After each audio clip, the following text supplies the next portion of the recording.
दूसरी तरफ हॉल में दादी अवनी और नीलम आंटी के साथ बैठे बातें कर रहे थे। तभी मेहमानों के आने में समय था और काम सारा लगभग हो ही गया था। आदित्य तेज कदमों से चल सीढ़ियों से होता हुआ नीचे ही आ रहा था। आदित्य को देख दादी समेत वहां मौजूद तीनों लोगों के चेहरे पे स्माइल आ जाती है। आदित्य ने भी ब्लैक कलर के 3 पीस सूट पहना हुआ था जिसमें पिंक कलर का ब्रश लगा हुआ था। अगर आज लावण्य आदित्य को देख सकती न तो सबसे पहले आदित्य की नजर उतारती, क्योंकि आदित्य लग ही बेहद हैंडसम था। दादी आदित्य की आवाज़ देकर उस अपने पास बुलाती। आदित्य, कहाँ जा रहे हो बेटा, यहाँ आओ। आदित्य के चेहरे पे मुस्कान ये दादी के पास आ जाता है। दादी के ऊपर से नीचे तक टुकुर टुकुर देख बोला, ओहो दादी, आज तो कमाल लग रही हो। इतना का आदि ने दादू की तरफ देखेगा। दादू, संभल कर रहना, कहीं आज दादी के लिए रिश्ते विश्ते ना आ जाए। हम भाई तो हाँ भी कर देंगे। आखिर दादी का मजाक मस्ती के दिनों में एंजॉय करने की जगह वो अपने पीछे लगी रहती थी। कभी अपनी बीपी की दवा, कभी कमर में दर्द। अभी तो मेरी दादी को घूमने फिरने के दिन है। वह अपनी बीच में बोली, आदि भाई भूलो मत, हमारी दादी कोई आम अबला नारी थोड़ी न है। मिसेस वर्चस्व मित्तल है। भला इतने हिम्मत किसमें कि वो हमारे दादू को अमानत को उनसे दूर कर सके, आंख उठाकर देखने की जहमत कर सके। दादू ने दादी को घूरते हुए कहा, भगवती, ये सब तुम्हारी वजह से इतना बिगड़े हुए, न खुद काम खींचते और न मुझे खींचने देती। दादू ने दादी के इग्नोर कर अपनी आंखों में काजल आदित्य को लगाते हुए, मेरे बच्चे को किसी की नजर न गई और मेरी तो उम्र जैसे तैसे कट गई तुम्हारे दादू के साथ। अब तो मैं अपने अब पोतों को खिलाना चाहती। दादी की बात सुन दादू अपनी गर्दन ना मिलाते हुए, भगवती, तुमने इन बच्चों के साथ बच्चा मत बन जाती हो। दादी के छूटते ही कहा, तो क्या आपके साथ बच्चा बन सत्संग के पापा। दादी की आवाज़ सुन दादू चुप हो जाते हैं। अपनी और आदित्य तभी हंसी हंसने लगते हैं। दादी ने कुछ सोचा। अपनी ने कहा, अपनी तुम जाकर केशव केशवी को शिव उनको बुला लाओ, अपने बच्चे को काला टीका लगा दो, मैं ताकि किसी की नजर न लगे। अपनी ने हाँ बोलकर वहाँ चली गई। फिर दादी ने नीलम आंटी से कहा, नीलम जरा अपू और मृत्युंजय को खबर लेकर आओ।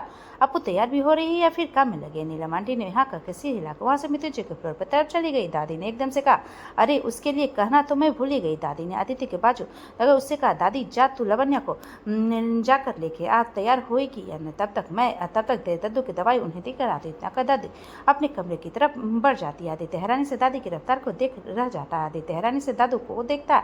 दादू अपने कंधे उचका देते हैं, जैसे बताना चाह रहे हो कि ये अभी भी हुआ, उसमें उसका दूर दूर तक कोई हाथ नहीं है। दादू को देख आदित्य नाराज ने अपना सिर हिला देता और लावण्य के कमरे की तरफ बढ़ जाता है। अब भाई होम मिनिस्टर का आदेश जो था। आदित्य के जाते ही दादी वापस आकर दादू के पास बैठ जाती है। दादा दादी से बोले, तो ये तुमने जानबूझकर किया। दादी टसन से बोली, तो क्यों मैं आपकी तरह हाथ पर हाथ रख के बैठे रहूं, मुझे मेरे बच्चों की तकलीफ देखी नहीं जाती। दादू ने कहा, चिंता मत करो, तुम सब अच्छा होगा। हमारे बच्चे हमारे संस्कार है, वो भी एक दूसरे की तकलीफ में नहीं देख सकते। खुद की चिंता छोड़े, एक दूसरे की चिंता करते रहते और सब ठीक होता चला जाए। दादू की बात सुन दादी हाँ में सिर हिला देती है। लावण्य का कमरा। आदित्य लावण्य के कमरे के बाहर खाता उसे हिम्मत कर लावण्य के रूम के डोर खोला, थोड़ा सा खोला और अपनी मुंडी अंदर कर झाँक कर देखा। आदित्य ने पूरे कमरे में स्कैन किया। तब तक उसे यकीन हो गया कि लावण्य वहाँ नहीं है, तो धीरे से बिना ज़्यादा आवाज़ के अंदर कदम रखता। आदित्य की नजर रखना ही था कि लावण्य के बाथरूम का डोर खोलना था। आदित्य के सामने लावण्य और लावण्य के सामने आदित्य, बस फर्क इतना था कि आदित्य लावण्य को देख सकता था, लेकिन लावण्य ने आदित्य सोच कर तो ये आया था कि वो लावण्य को उसके होने की भनक नहीं देगा, वरना लावण्य फिर से इमोशनल हो जाएगी और आदित्य अब और आंसू लावण्य की आंखों में बर्दाश्त नहीं कर सकता। लेकिन लावण्य को देखने के बाद आदित्य का दिमाग पूरा ब्लॉक हो गया। वो वहाँ क्या कर रहा था, क्या करने आया था, इसका होश तो रहा ही नहीं। आदित्य पूरी तरह से लावण्य में खोया हुआ था।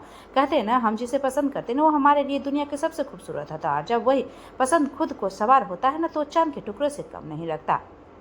लावण्य भले ही देख नहीं सकती थी, लेकिन उसकी खूबसूरती को देख उसकी कोई कमजोरी को नहीं देखता और उसकी शादी करने को तैयार भी हो जाता। आखिर तो वो मृत्युंजय मित्तल की बहन जो थी, आखिर कौन ही नहीं चाहता कि उसके ताल्लुकात मित्तल से अच्छे बने। लेकिन मृत्युंजय कभी भी अपनी बहन को ऐसा जब नहीं भेजता जहाँ उसकी पावर नहीं उसकी बहन से प्यार करे कोई, और ऐसा कोई और नहीं आदित्य ही था। आदित्य लावण्य को देखता है जिसे ब्लश पिंक कलर का गाउन पहना था, बालों को कर्ल कर आग को मोड़ कर पीछे बंधा गया था। लावण्य किसी कांच की गुड़िया की तरह लगी थी। आदित्य बड़ी मुश्किल से खुद को कंट्रोल कर लावण्य की तरफ बढ़ता है। आदित्य जब लावण्य के पास आता तो लावण्य उसकी खुशबू से ही पहचान जाती कि आदित्य आया है। कमरे में लावण्य ने कहा, आदित्य आप यहाँ। आदित्य ने लावण्य को टोन नॉर्मल पाई तो देख आदित्य ने चैन की सांस ली और वो किसी टॉपिक के बारे में बात कर उसे कंप्लीट नहीं करना चाहता था। आदित्य ने कहा, दादी बुला रही है तुम्हें नीचे। इतना का आदित्य चुप हो गया। लावण्य ने भी कुछ नहीं कहा। आदित्य ने लावण्य का हाथ पकड़ा और उसे कमरे से बाहर ले जाने लगा। लावण्य ने आदित्य को पूछा, आदित्य मैं तो खुद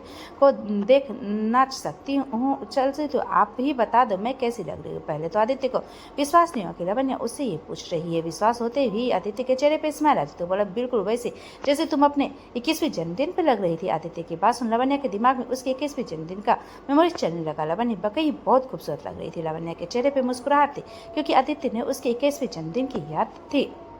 आपने ही सोच में गुम दोनों नीचे आ जाते। कुछ ही देर में सभी बच्चे हॉल में मौजूद हो जाते। प्रणव भी मन्नत के लिए कोने में खड़ा था। दादी ने प्रणव को आता देख लिया था। दादी और प्रणव सबसे लास्ट में खड़े होने के पीछे का कारण भी वो अच्छे से समझ रहे थे, पर प्रणव ये भूल रहा था कि जिससे वो बचने की कोशिश कर रहा ना उसके बाप की माँ है।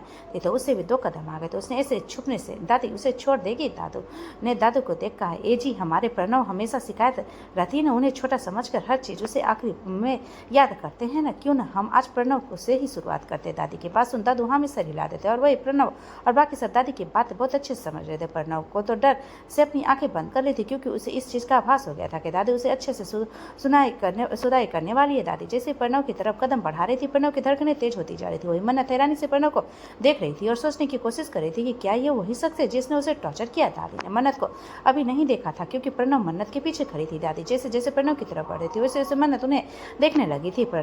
मन्नत को देख दादी प्रणव की जगह मन्नत की तरफ बढ़ गई। दादी को अपनी तरफ आता देख मन्नत डर के मारे प्रणव के पीछे छुप जाती है। मन्नत की हरकत पे दादी के चेहरे पे मुस्कान आ जाती है। दादी ने प्रणव को देख नाराजगी से कहा, तुम्हें इस लड़की पर दया नहीं आई? प्रणव इस मासूम से शक्ल देख तुम्हारा कलेजा पसीजा नहीं? दादी की बात सुन प्रणव की नजर झुक जाती। इसका साफ मतलब था कि उसे अपने किए पर पछतावा था। दादी ने कहा, नजर मत झुकाओ। तुम भाइयों को क्या लगता है कि हमें तुम कुछ बताओगे नहीं तो हमें पता नहीं चलेगा? खैर इस बात पर हम कल बात करेंगे। अभी मेहमान आने शुरू हो गए हैं और हाँ तुम वापस विला नहीं जाओगे। दादी की बात पर प्रणव ने हाँ में सिर हिला दिया। दादी ने अपनी नजर से काजल निकाल प्रणव को लगाकर कहा, किसी की नजर न लगे मेरे बच्चे को। एक एक कर दादी ने सभी के नजर लगा दिया। सब अपने अपने कामों में लगे थे। कई गेस्ट आए,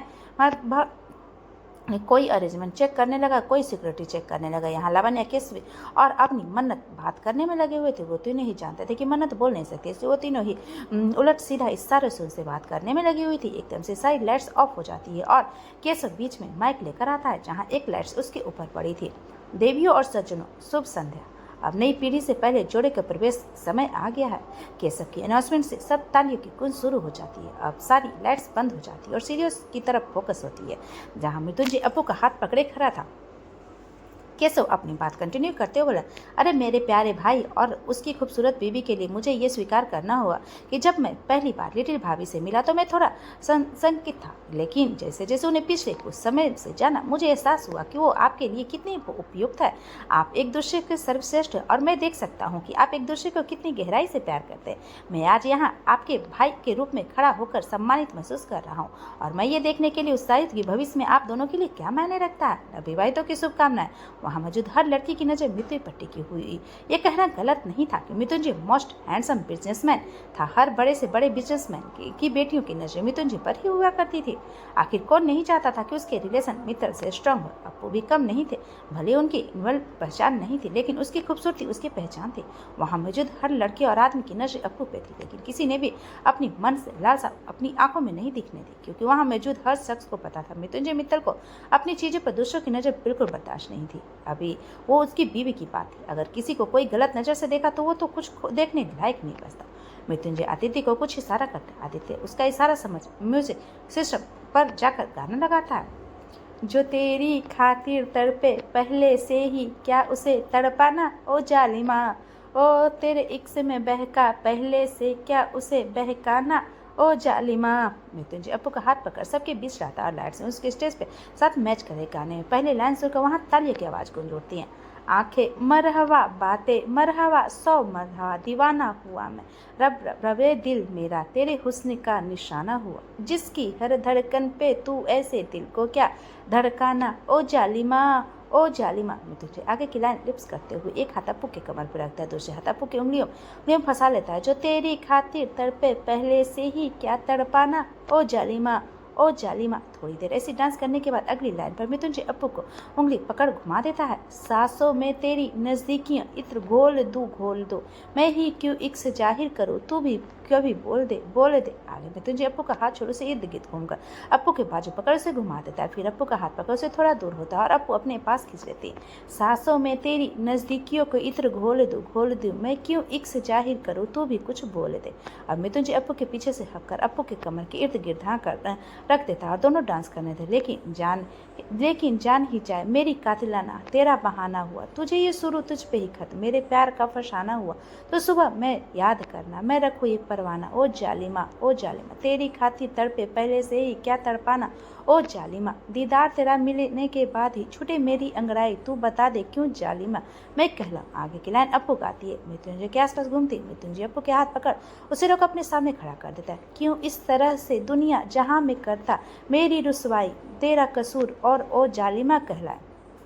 दीदार तेरा मिलने के बाद ही छूटे मेरी अंगड़ाई, तू ही बता दे ए जालिमा मैं कहलाए, तू ही बता दे ए जालिमा मैं। गाना खत्म हो चुका था लेकिन अपू और मृत्युंजय एक दूसरे की आंखों में खो चुके थे। उन्हें आसपास की दुनिया की खबर नहीं थी। दोनों का ध्यान लोगों की तालियों की गूंज से सुता। मृत्युंजय अपू का हाथ पकड़ के दादी और दादाजी के पास चला जाता है। बाकी आए मेहमान पार्टी एंजॉय करने लगते हैं। गाना खत्म होने से मृत्युंजय बिना किसी पे ध्यान दिए अपू के हाथ को थामता और दादी चला जाता है। मृत्युंजय अपू को दादी के पैर छूते, दादी दोनों को आशीर्वाद देते।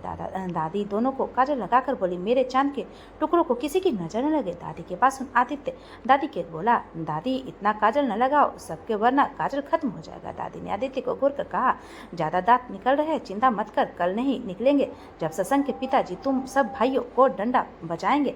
और रही बात काजल लगाने की, तो मेरे घर में इतने दिन बाद खुशियां आई है तो मैं नहीं चाहती किसी की नजर लगे इन खुशियों को। मृत्युंजय ने कहा, अरे दादी ये सब छोड़े, आप मन्नत से मिली। दादी ने कहा, मिल भी ली और तुम्हारे भाई की करतूत भी देख ली। उस मासूम की शक्ल देखकर भी तेरे भाई को दया नहीं आए। उस पर जैसा तू वैसा ही तेरा भाई, तूने फिर भी अपू को इतना तंग नहीं किया हम सब के रहते, लेकिन प्रणव तो हद ही पार करती। और तूने ये बात छुपाकर अच्छा नहीं किया, खुद भी छुपाया और आदित्य और केशव को भी बताने नहीं दिया। आदित्य ने दादी का हाथ पकड़ स्टेज पे ले जाते कहा, अरे दादी जितना मारना था और डांटना था कल करना, अभी मस्ती कर रहे। देखते ही देखते पूरा परिवार मस्ती में डूब गया। मृत्युंजय अपू अपने बिजनेस पार्टनर से मिलवा रहे थे। हर कोई इज्जत भरी नजरों से अपू की तरफ देख रहा था, क्योंकि उसकी एक गलती और एक गलत नजर उसकी तबाही का कारण बन सकता है। मृत्युंजय अपू का सभी इंट्रोडक्शन करवा रहा था, तभी वहाँ पे निरंजन आया, उसके साथ सोना भी आई थी। सोना को देख अपू की आंखें छोटी हो जाती है। भले सोना किसी घर से शादी हो गई, जो भी पास्ट में किया वो सब मजबूरी में किया, लेकिन उसकी वजह अपू मृत्युंजय के बीच दूरियां आ गई थी। निरंजन मृत्युंजय का हाथ मिलाता है और फिर सोना अपना हाथ मृत्युंजय से मिलाने के लिए आगे बढ़ते। मृत्युंजय कुछ करता उससे पहले अपू सोना का हाथ मिला लेती है। अपू को सोना से मुस्कुरा कर कहा, हेलो मिसेस राठौर। सोना ने भी हेलो में जवाब दिया। वो तीनों अपू के बिहेवियर देख मन ही मन हंस रहे थे।